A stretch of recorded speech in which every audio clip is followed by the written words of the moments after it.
Listen to their stories before bed. I'm Michael Faraday.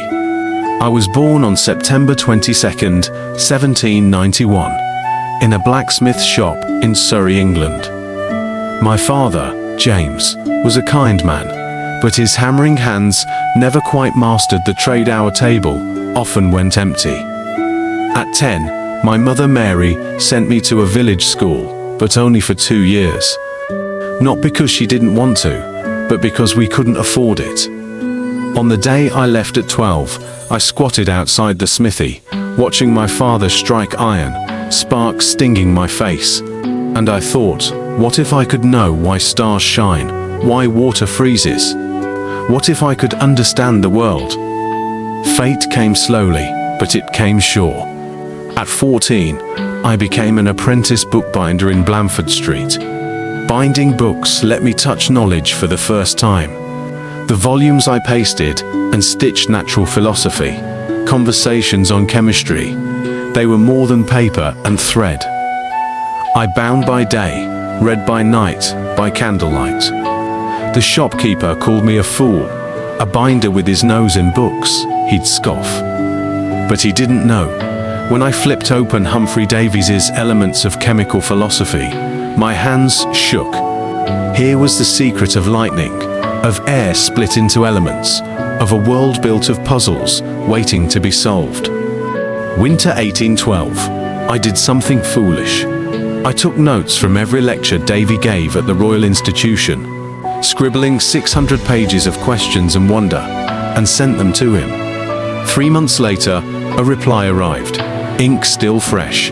Young man, your notes interest me more than most professors' papers, so I became his assistant, a journey from binder to scientists that took 2 decades, but the knock on the door began with a notebook full of question marks. In Davy's lab, I first held real scientific tools. He took me across Europe, where I met Napoleon, Volta, but his words stayed with me. Don't let books chain you. Ask why, then go find the answer. In 1820, news of Rested's discovery, electricity, bending a compass needle, hit me while I sipped coffee. Steam fogged my spectacles, but my mind lit up. If electricity moves magnetism, can magnetism move electricity? That thought burned for a decade. Autumn 1831. I built an iron ring, coiled wires around it, one set connected to a battery, the other to a galvanometer. First tries, the needle barely twitched.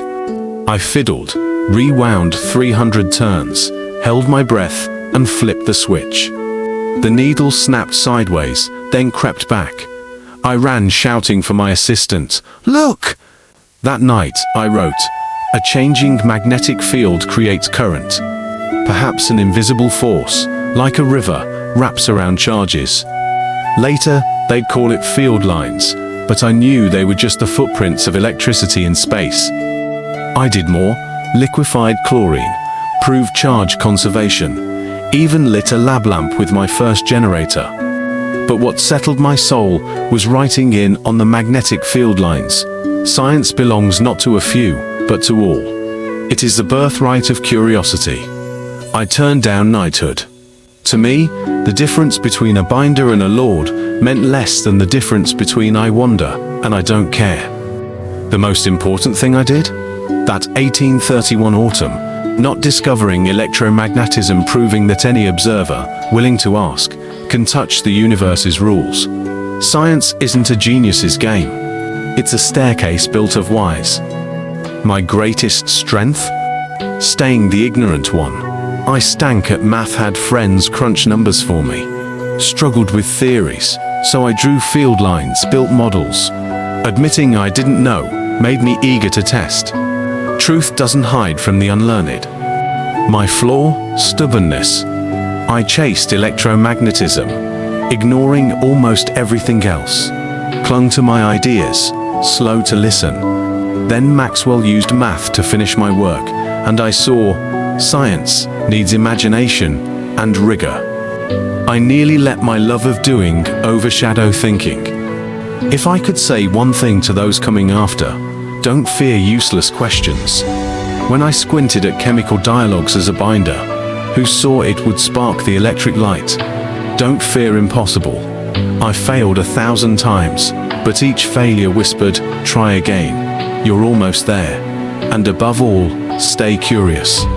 Like I was at 12, staring at the sky from that blacksmith's door.